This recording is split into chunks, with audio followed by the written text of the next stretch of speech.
कांद्याला कवडीमोल भाव मिळतोय आणि त्यामुळे कांदा उत्पादक शेतकरी संकटात सापडलाय। सरकारच्या शेतकरी विरोधी धोरणामुळे कांद्याचे दर पडत असून त्यामुळे शेतकऱ्यांमध्ये सरकार विरोधात प्रचंड रोष आहे आणि त्या विरोधात आज आंबेगाव तालुक्यातील मंचर इथं आंबेगाव, जुन्नर, शिरूर आणि खेड तालुक्यातील शेतकऱ्यांच्या वतीने आंदोलन करण्यात येत आहे। या आंदोलनासाठी काँग्रेसचे प्रदेशाध्यक्ष हर्षवर्धन सपकाळ, शरद पवारांच्या राष्ट्रवादीचे प्रदेशाध्यक्ष शशिकांत शिंदे, खासदार अमोल कोल्हे, आमदार रोहित पवार यांच्यासह शेकडो शेतकरी उपस्थित राहणार आहेत।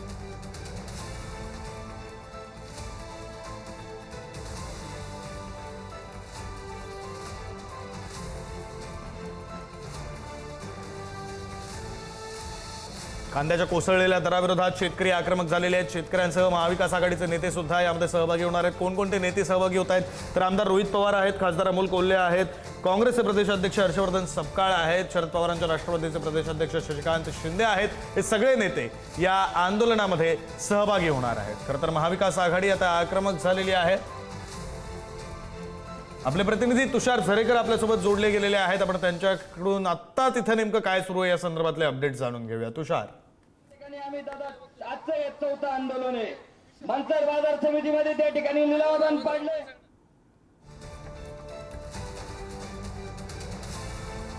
आपले प्रतिनिधी तुषार झरेकर आपल्यासोबत आहेत। तुषार, तुमच्यापर्यंत आवाज पोहोचतोय? हा, पोहोचतोय। तुषार, आत्ता नेमकी काय परिस्थिती आहे, काय सुरू आहे? शेतकरी आक्रमक झालेले दिसत आहेत, त्या संदर्भातले तपशील द्या।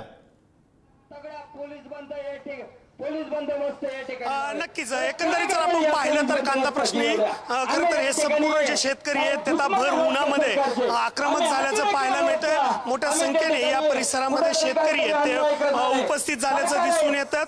जे नेते आहेत ते खरं तर व्यासपीठावरती उपस्थित झाल्याचं पाहायला मिळतंय। आमदार रोहित पवार असतील, त्यानंतर तुम्हाला सांगतो हर्षवर्धन सपकाळ असतील, खासदार अशा अनेक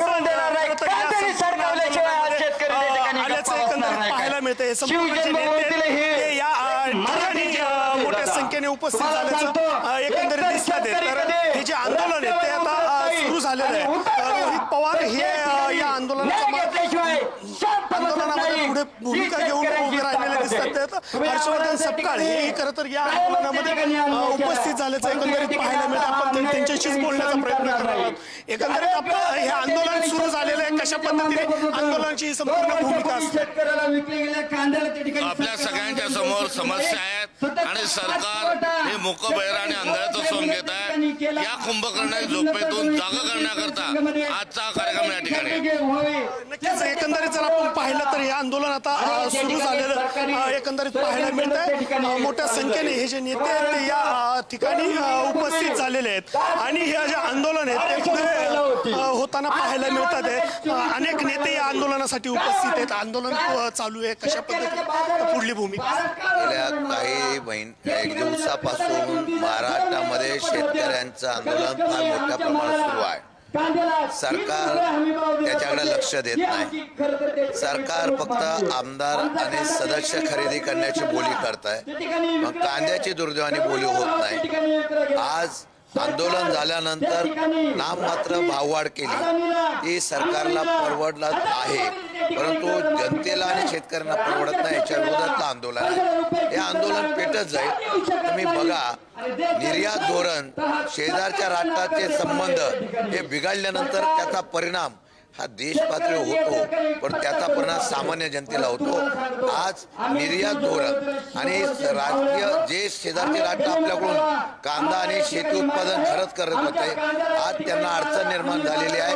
बाजारपेठ नाही म्हणून नापेड खरेदी करत नाही, याचा निषेध करण्यासाठी आलेला। सरकार एकीकडे आपण पाहिलं तर नापेड खरेदीसाठी नाशिक सारख्या ठिकाणी मान्यता देताना पाहायला मिळते, मात्र पुण्यावरती अन्याय होताना असं आहे। नापेडनी खरेदी करावी म्हणून सांगितलंय, किती करते? 11 ते 20 लाख टन, 70-80 लाख टन शिल्लक राहणार, त्याचं काय करणार? त्याला भाव कोण देणार? अशा प्रकारची भूमिका आहे। पूर्णपणाने भांडवलशाही निर्णय घेणारं सरकार आल्यामुळे त्याच्या विरोधात आंदोलन। नक्कीच एकंदरीत जर आपण पाहिलं तर शेतकरी आता आक्रमक झालेले आहेत आणि मोठ्या संख्येने या आंदोलनामध्ये सहभागी झाल्याचं एकंदरीत पाहायला पाहायला मिळतं. तुषार, या सगळ्या नेत्यांच्या प्रतिक्रिया आपण ऐकतोय, नेते सुद्धा आक्रमक झालेले आहेत. मुळात शेतकऱ्यांचा हा प्रश्न आहे. शेतकऱ्यांच्या काही प्रतिक्रिया आपल्यापर्यंत पोहोचू शकतील का? शेतकऱ्यांचं म्हणणं, शेतकऱ्यांचा आक्रोश, शेतकऱ्यांचा रोष आपल्याला जनतेपर्यंत पोहोचवायचा आहे. तुषार, उन्हाची तीव्रता आहे, लोक 9:30 वाजून आहेत. प्रत्येकाला विनंती, एक तीन मिनिटामध्ये आपलं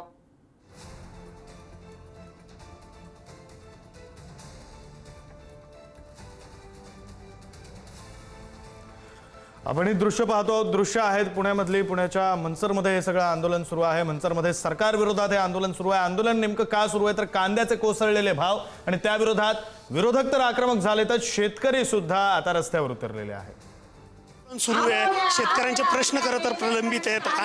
कांद्याच्यासाठीही पाहायला मिळतं. आज हे जे सरकार आहे, राज्यातलं असो किंवा केंद्रातलं असो, हे शेतकरी विरोधी सरकार आहे. आज तुम्ही कांद्याचे बाजारभाव पहा, दूध पहा, सगळ्यात शेतीच्या मालाला कुठलाच बाजारभाव नाही. त्यामुळं ही शेतकऱ्यांनी आज प्रत्येक शेतकऱ्यांनी रस्त्यावर उतरलं पाहिजे. शेतकऱ्याचे अनेक प्रश्न आहेत. मात्र यामध्ये जर आपण पाहिलं तर नाशिक ठिकाणी खरं तर नाफेडला मंजुरी मिळते, नाफेडचा कांदा खरेदी करण्याची मंजुरी मिळते. मात्र तिथे अजूनही कांदा खरेदी केला जात नाही. मात्र पुण्यासारख्या ठिकाणी मोठं कांद्याचं मार्केट आहे, नगरसारख्या ठिकाणी आहे. अशा ठिकाणी कुठेतरी नाफेडला मंजुरी मिळताना दिसत नाही.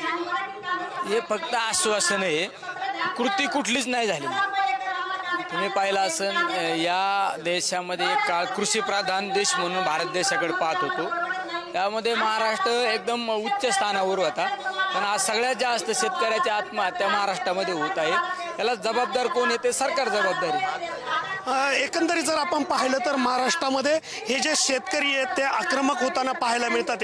नेतेही त्यांची भूमिका स्पष्ट करताना एकंदरीत दिसून येतात आणि त्या अनुषंगाने हे संपूर्ण जे आंदोलन आहे ते सुरू असल्याचं पाहायला मिळतंय.